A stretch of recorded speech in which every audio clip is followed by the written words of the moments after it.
भक्ति क्लास। वरहंताणं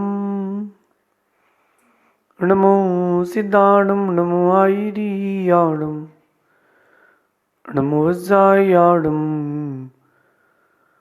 नमो लोये सब साउणम।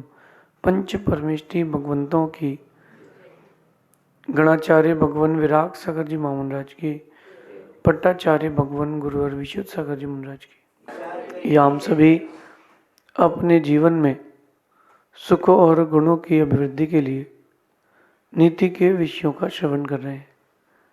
नीतिकार हमें सिखाते हैं कि अगर हमारे साथ का कोई व्यक्ति कम योग्यता रखता है तो उसकी योग्यता बढ़ाना ये हमारा कर्तव्य है, ये अधिकार नहीं है।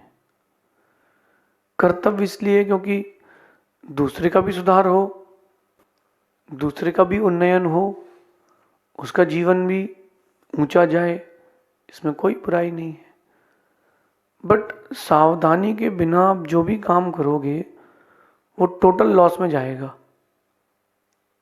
बिना सावधानी के जो कुछ भी करोगे वो टोटल लॉस में ही जाएगा।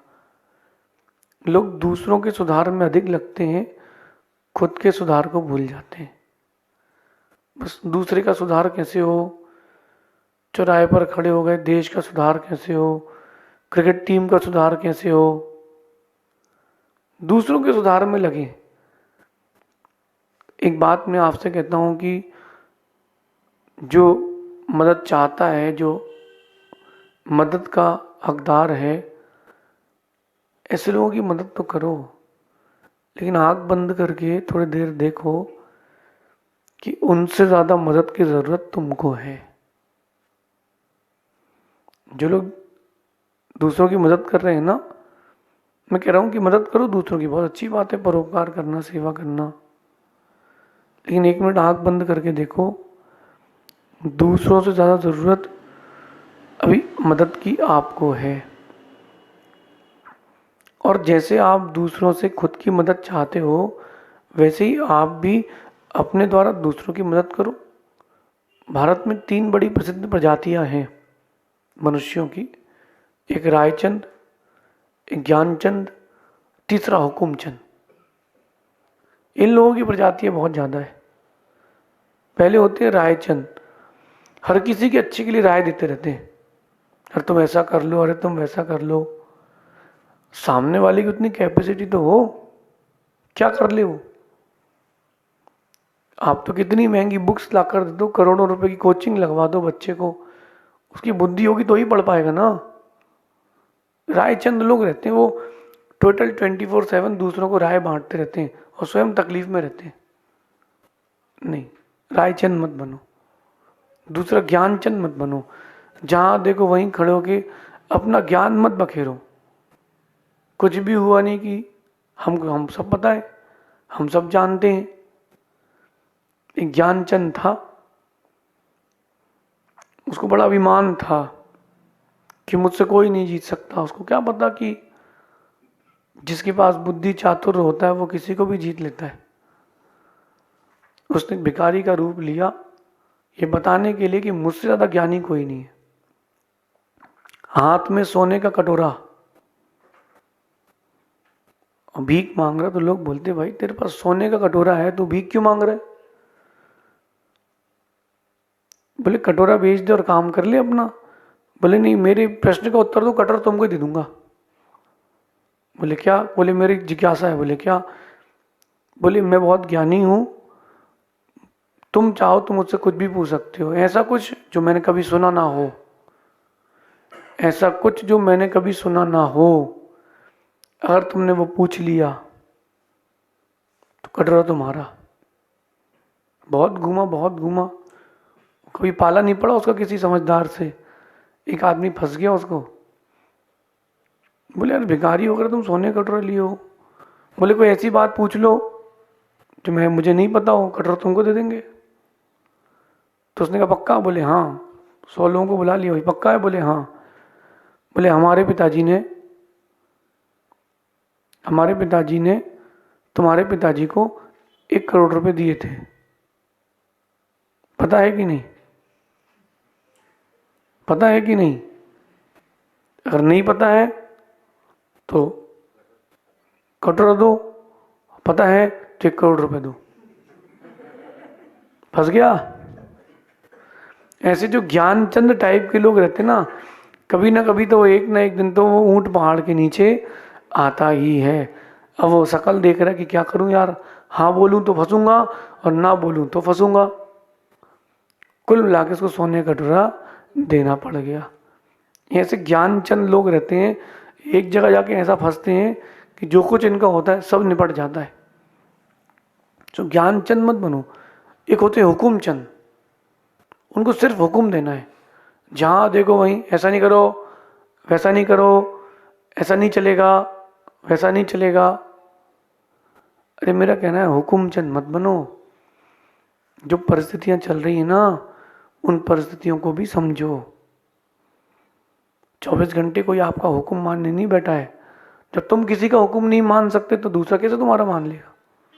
थोड़ा सा अपने आप को कंट्रोल रखना चाहिए, क्योंकि ये तीनों प्रजातियां जब एक साथ किसी के अंदर मिल जाती है ना, तो वो दूसरों के सुधार में लग जाता है और अपना सुधार भूल जाता है। और कई बार दूसरों के सुधार में अपना बहुत बड़ा बिगाड़ हो जाता है। तो दूसरों को उतना ही सुधारें जितना वो आपसे चाहते हैं, दूसरों को उतना ही बताएं जितना वो सुनना चाहते हैं। मैं आपको बताऊं, मैं 24 घंटे पढ़ाई करूं, लिखाई करूं, मुझे कभी सिर दर्द नहीं होगा। वो जो यहाँ वहाँ की बातें करते लोग आके, उसमें हेक्टिक हो जाती है। कैसी बातें करते हैं? महाराज जी बहुत ठंडी है आज। तो ठंड तो मुझे भी लग रही है। आज बहुत कोहरा है तो मुझे भी दिख रहा है। ऐसी बातें करो जो सेंसफुल हों। जो बातें सेंसफुल हों, वो बड़े लोगों से वही बातें करना चाहिए। जिन बातों में सेंस ना हो, बड़े लोगों से नहीं करना चाहिए, क्योंकि उनके पास आपसे ज़्यादा सेंस है। समझदार व्यक्ति दूसरों के सुधार में तो लगता है, लेकिन सावधानी पूर्वक ही सुधार करता है। आज की नीति में भी यही बात करें कि दूसरों के सुधार में जल्दबाजी ना करें। कहीं ऐसा नहीं हो जाए कि दूसरों के सुधार में आपका बिगाड़ हो जाए। एक कथा बचपन में पढ़ी थी। 4 दोस्त गुरुकुल से 4 विद्या लेके लौटे। एक था लकड़ी का कारीगर, दूसरा पेंटर था, तीसरा तांत्रिक मांत्रिक था, चौथा नीतिकार था। जो नीतिकार था उसके सबकी लोग हंसी, उसकी हर कोई हंसी उड़ाता था कि यार क्या, कुछ नहीं है, तेरे को क्या आता है? मेरे को मंत्र विद्या आती है, मेरे को तंत्र विद्या आती है, मुझे पेंटिंग आती है। उसने कुछ नहीं बोला क्योंकि वो नीतिकार था। गुरुकुल से निकले घर के लिए, तो 4 दोस्त वही निकले जिसको लकड़ी में काम करना आता था, वो जो एक पेंटर था और एक मांत्रिक था, चौथा नीतिकार। उसको पता था कि ये लोग अपनी अपनी विद्या के ज्ञानी हैं, सबके ज्ञानी नहीं है। समय सूचकता, टाइम मैनेजमेंट नहीं है इनके पास। सिचुएशंस को पकड़ना, presence of sense, sense of perfume, कुछ भी नहीं है। सेंस ऑफ ह्यूमर बिल्कुल नहीं है। तो वो तो बैठ गया। डिसाइड ये हुआ, कोई जंगल में शेर वेर आ गया तो एक एक करके सब जागेंगे 2-2 घंटे के लिए। ठीक है, पहले किसका नंबर है? तो नीतिकार ने कहा भैया मैं तो पेड़ पे ही बैठूंगा, तुम लोग तुम्हारा देख लो। वो सोया ही नहीं, समझदार था, वो सोया ही नहीं। पहला वाला जो था लकड़ी का जो काम करना जानता था, कारपेंटर का, उसने पास में देखा एक बहुत बड़ा लकड़ी का टुकड़ा पड़ा है। 2 घंटे में उसने उस लकड़ी में एक शेर की आकृति बना दी, 2 घंटे में। और दूसरे को उठाता, देख भाई मैं तो बैठा था, मेरा तो काम हो गया, अब तू देख अपना। 2 घंटे पूरे हो गए। दूसरा था पेंटर, उसने बढ़िया उसको पेंट किया, शेर की जैसी उसमें आंखें कर दी, कलर वलर कर दिया।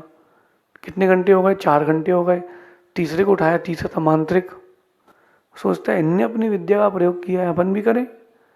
तो उसने बढ़िया का आह्वान किया, उसमें शेर के प्राण भर दिए। शेर के प्राण भरे, शेर जिंदा हो गया। सबसे पहले उसने शिकार किया, किसका? तीनों का। नीतिकार बैठे बैठे देख रहा था, भैया जल्दबाजी में सुधार नहीं किया जाता। विद्या भी आपके पास है तो उसका जल्दबाजी में प्रयोग मत करो। जल्दबाजी जो है वो हरदम हानिकारक है, खासकर दूसरों के सुधार में। कई बार ये होता है कि हम दूसरों के सुधार के लिए समय, स्थान कुछ नहीं देखते और सामने वाला बेचारा शर्मिंदा हो जाता है। उसको बड़ा गिल्ट फील होता है कि यार बताओ यार, अपने लिए ऐसा बोल दिया सबके सामने। अगर आप किसी का सुधार करना भी चाहते हो तो जल्दबाजी मत करो, और खासकर सार्वजनिक रूप से लोगों के सामने उसका किसी का सुधार मत करो। सार्वजनिक रूप से आपको लग रहा है कि इस व्यक्ति में ये चेंजेस आना जरूरी है, आपका ही है, किनारे ले जाके बोलो। जो लोग सार्वजनिक रूप से सुधार की बातें करते हैं ना, ऐसे लोगों को लोग पसंद नहीं करते। उनको ये फील होता है कि यार बेइज्जती कर रहा है। कर सही रहा है वो, लेकिन बेइज्जती कर रहा है। एक बात मैं आप सबसे कहता हूँ कि मेरे पास बहुत सारे माता पिता आते हैं अपने बच्चों को लेकर के, और बच्चों के सामने ही वो उनकी इंसल्ट करते हैं। महाराज जी हमारा बेटा मंदिर नहीं आता, महाराज जी हमारा बेटा रात को खाता है, हमारा बेटा ऐसा करता है वैसा करता है। मेरा एक प्रश्न है कि आपने इतने सारे लोगों के बीच में उसकी इंसल्ट कर दिया, वो और करेगा। आपको उसका सुधार करना था ना। मैं आपको टेक्निक बताता हूँ। आपको मेरे पास धीरे से बोल के जाना था कि मेरा बेटा ऐसा काम करता है, मेरे पिताजी ऐसा काम करते हैं। धीरे से बोल के चलेगा कि मेरा पति जो है वो गुटखा खाते मानते नहीं है। धीरे से बोल के चले जाओ, साइलेंटली। उनको अगली बार लेकर के आओ, मैं अपने तरीके से बात कर लूँगा। आपने यूं ही सामूहिक उसकी बेइज्जती कर दी, फिर उसको बहुत बुरा फील होता है। फिर वो जिद पे आ जाता है कि अब तो मैं यही करूँगा। कभी भी किसी का सामूहिक सुधार ना करें। जब भी सुधार करना हो अकेले में किनारे में ले जाके करें, और सुधार तब करें जब वो आपसे आत्मीयता रखता हो। पहले उससे आत्मीयता तो बढ़ाएं कि वो आपको सुने समझे। सीधा आप लोग जाके किसी से बात करने लगते हो, इससे कुछ नहीं होता। 4 लड़के खड़े थे एक मोहल्ले में, और एक लेडीज हेलीकॉप्टर निकला। मतलब समझे, एक लड़की 2 व्हीलर संभाल रही थी, चला रही थी। तो हम तो उसको बर रही है बम कहते हैं, कहीं भी घुस सकता है। तो वो लड़की निकली, साइड स्टैंड खुले थे, फुट रेस्ट खुला था, सब पूरी गाड़ी फुल लोडेड थी। और वो निकली तो एक लड़के ने बोला, दोनों पैर उसके नीचे थे। धीरे से एक लड़के ने बोला कि बहन जी पैर ऊपर रख लो, पिताजी ने पूरे पैसे दिए गाड़ी के। सुन तो लिया उसने ये अच्छे भाव से कहा था कि साइड स्टैंड बंद कर लो, कहीं एक्सीडेंट ना हो जाए। कोई गाड़ी बगल से निकली, उसको कुछ फंस गया फुट रेस्ट पे तो आपको दिक्कत हो जाएगी। लड़की आगे से घूम के आई और क्या कहती है, पैसे हमारे बाप ने दिए कि तुम्हारे बाप ने दिए, हम देख लेंगे, चिंता नहीं करो। इतने सारों के बीच में, इतने सारे लोगों के बीच में इसकी क्या इज्जत रह गई। अगर आप चाहते थे कि उनको समझाओ तो रुक कर के समझा देते। ज़रूरी क्या है, जो अपना सुधार नहीं चाहता उसके प्रति क्यों परेशान हो। हम वैसे ही कम समझदार हैं, हमारे पास वैसे ही अपनी निजी समस्याएं हैं, तो दूसरों की समस्याएं और क्यों मोल लें। आप लोग क्या करते हो, और भैया क्या चल रहा है, और उसने अपनी समस्या बता दी, अब तुम परेशान हो घर जाके। बिल्कुल नहीं, बिल्कुल नहीं।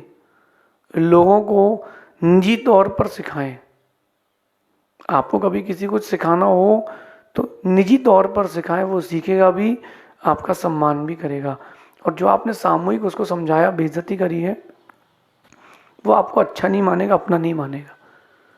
जो मैं भी क्योंकि इस परिस्थिति से निकला हुआ हूँ, इसलिए मैं नीति कह रहा हूँ। मैं जब प्रारंभ अवस्था में एक अच्छा श्रावक बना, पूजा अभिषेक करने लगा, तो जो मंदिर में पुराने बुजुर्ग थे 1947, अब प्रॉब्लम स्टोरी, उस टाइप के जो लोग थे, वो क्या करते हैं, हर किसी को टोकते हैं, ऐसा नहीं करो, वैसा नहीं करो, ये तो पाप लग गया,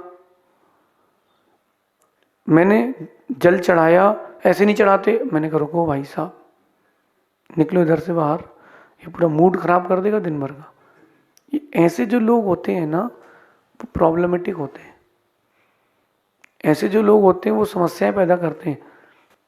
और फिर मैं उसके बाद वो जहाँ दिखते थे दूसरी गली से मैं निकलता था, इनके पास नहीं जाना।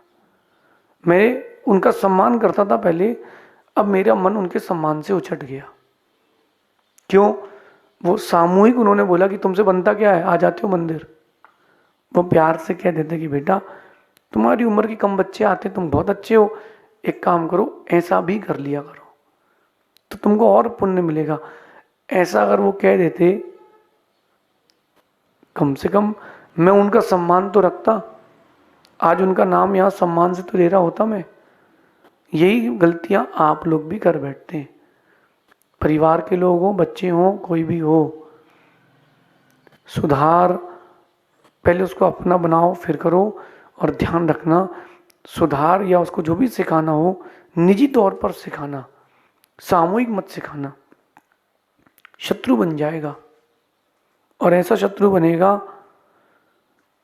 कि जिंदगी भर आप उसकी शत्रुता खत्म नहीं कर पाओगे। राम रावण का युद्ध हुआ, रावण का वध हुआ, मैटर खत्म हो गया, लेकिन ये तो अनंत भाव तक चलेगा मैटर, क्योंकि उसको लगेगा कि इसने बेइज्जती कर दी मेरी, इसने मेरी इंसल्ट कर दी सबके सामने।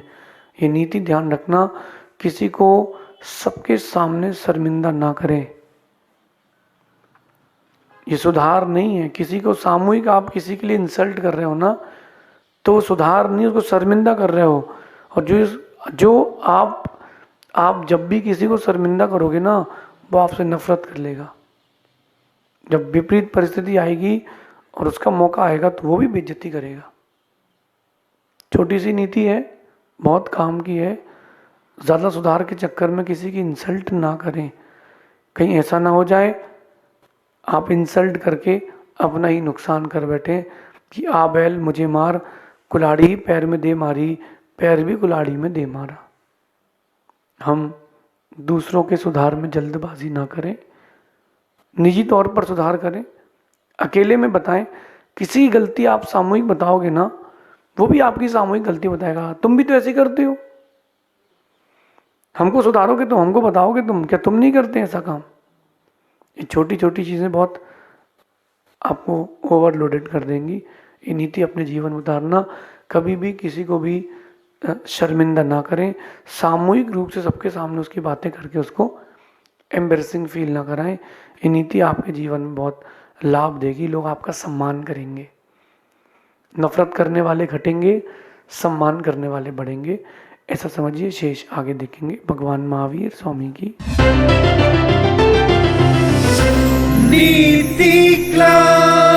नीति क्लास। कभी आपने सोचा है